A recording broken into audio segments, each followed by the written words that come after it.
খাইকে পান বানারসওয়ালা না আর বেনারসি পান বা পশ্চিমবঙ্গের দক্ষিণের জেলা নয়, বরং এবার জলপাইগুড়ির জৈব পান পাতায় মুখ রাঙাচ্ছে উত্তরের পান প্রেমীরা।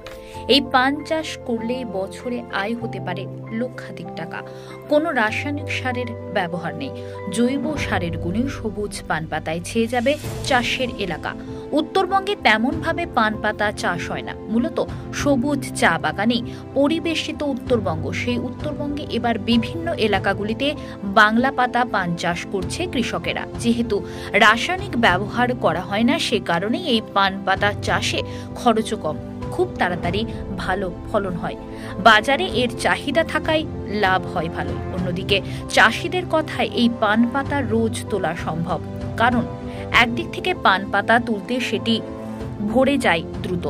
জলপাইগুড়ি সদর ব্লকের অন্তর্গত পাঙ্গাস সাহেব বাড়ি এলাকার জুড়ে চাষিরাই জৈব পান পাতা চাষের দিকেই ঝুঁকছেন। দেখুন বিস্তারিত। তো তোমার ওইখানকার পানগুলো বলি পান সাইজে বড়, ঠিক আছে, আমাদের সাইজে একটু ছোট হয়। ওদের পানগুলো বোটাগুলো বড় হয়, আমাদের বোটাগুলো ছোট হয়। তার কারণ হলো ওদের তো রাসায়নিক সার না, সব রাসায়নিক ব্যবহার করেছে। ইউরিয়া প্লাস 10-20 ডিপি দিয়ে পানটাকে কালো করে ফুটিয়ে বড় করতেছে। ওটা তো পান সৌন্দর্যের জন্য, কিন্তু আমাদের তো ইউরিয়া না, শুধু খোল। এই পান কি জৈব? শুধু জৈব খোল আর গোবর, আর কিছু নেই এখানে। মানে মানে জৈব পান বলা যায়। হ্যাঁ, এটা জৈব। মানে এই পানটা শুধু লোকাল পান, এই জন্য। আর তোমার করে এটা শুধু মানে ইয়ে দিয়ে, খোল দিয়ে আর তোমার গোবর দিয়ে চাষ করা। ওই পান খেলে তো শরীরের পক্ষেও ক্ষতি। ওটা তো মানে সব রাসায়নিক সার, ওটা মানে সার চাবিয়ে খাচ্ছি আমরা। হ্যাঁ, শুধু সার খাওয়া, ওটা খাওয়ার বিষ খাওয়া সমান কথা। ওটা তো মনে করো চোখের সুন্দর, সবাই তো উপরটাই ভালো দেখে না, ভিতরটা কি দেখে। সেই পান খেলে মানে আমরা দেখি এক ধরনের বীজ আনছে, যে বীজটার থেকে মানে মিঠা বাদাটা ওইদিকে যদি চাষ করা যায়। আমি ওটা ইউটিউবে দেখলাম, তোমার নীল নেট দিয়ে, ঠিক আছে, নেট ফেট দিয়ে তোমার হলো ইসের থেকে এগ্রিকালচার অফিস থেকে চাষ করাইছে। লোকটা ভিডিওটা দেখে আমার ভালো লাগলো, কি না, এই বলটা পচে পড়ছে, তখন কতগুলো পান নষ্ট ফেলে দিছি, ওগুলো ফেলে দিতে হচ্ছে। মানে ওরা 3 ভাগের 2 ভাগ পান।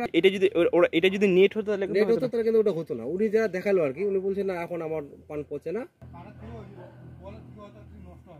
তারপর উপরে নেট আছে না, হতো, ঠিক আছে। আমাদের বাসে যদি মানে অধিকাংশ খরচাটা বাস লাগাচ্ছে না তো সেখানে, হ্যাঁ সেখানে বাস দিচ্ছে না তো, সেখানে কি দিচ্ছে, লোহার জালি করছে দিচ্ছে আর জালির মতন করে দিচ্ছে আর কি। দারুণ লাগলো। হ্যাঁ, লোকটা টাকা এসে অঞ্চলে টাকা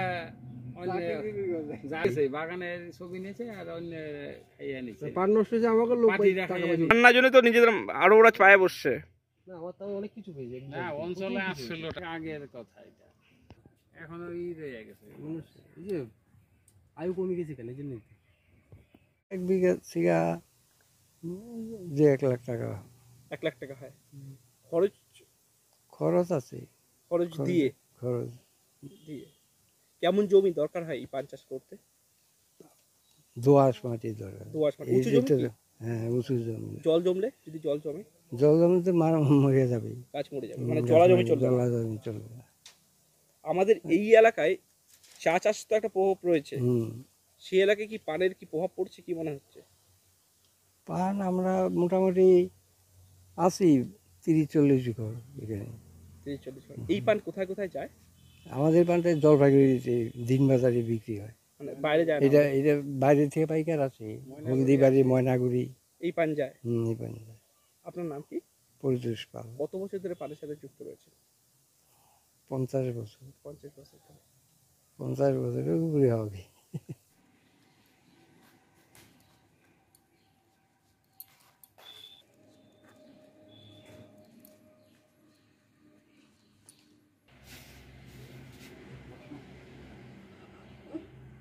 আপনি কাজ করুন না।